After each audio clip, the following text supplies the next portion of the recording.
Alright, so a little update on Black Chad, my black Jeep that's in my videos.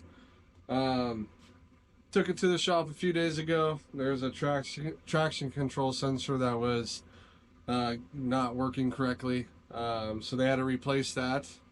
And then while it was there, I told them, hey, I smell a little antifreeze leak, but nothing's leaking. Can you take a look at it? They looked at it, they said, oh, it's just a lower radiator hose. So we tightened it up and it's good to go.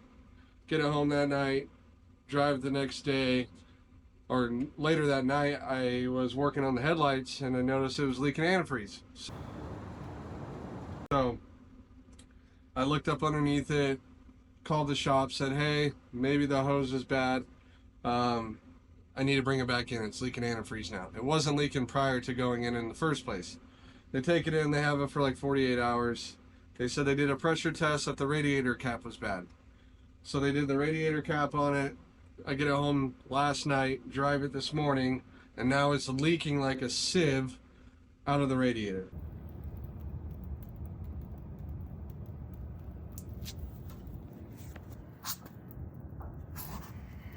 So, what I'm going to start doing in this video is replacing my radiator.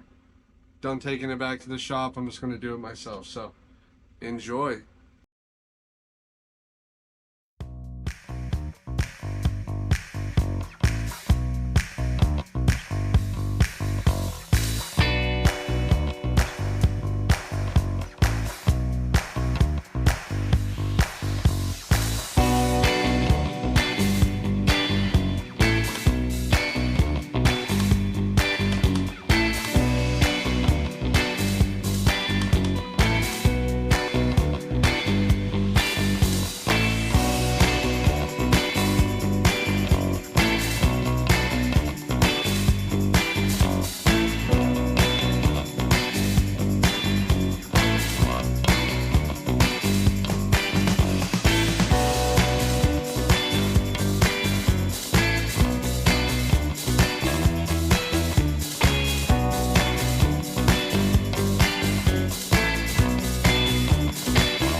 Alright, so I don't know where the video cut off at, the camera died. So I got the radiator out.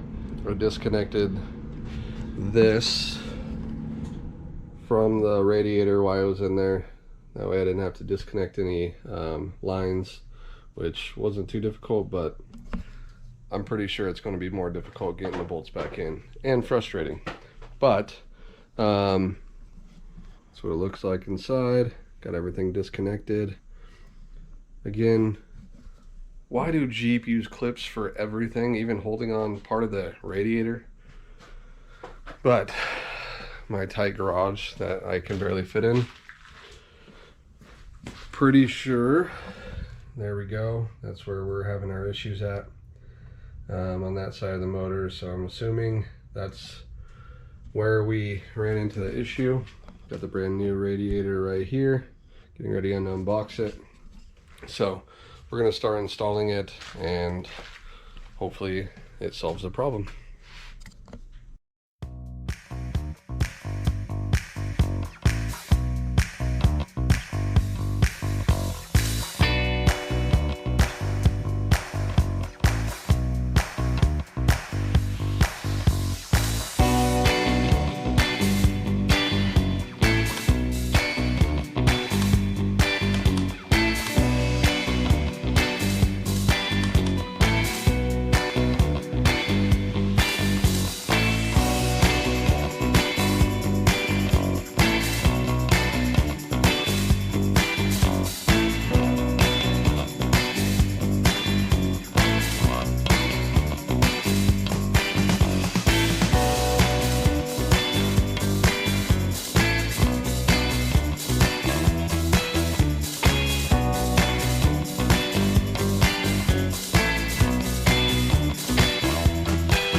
All right, so I got it all back together.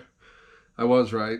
Getting those little bolts on the front were kind of a bitch, but I figured it out and got them in. Putting everything else back together was pretty simple. So I kind of just spread through that and just got it all in there.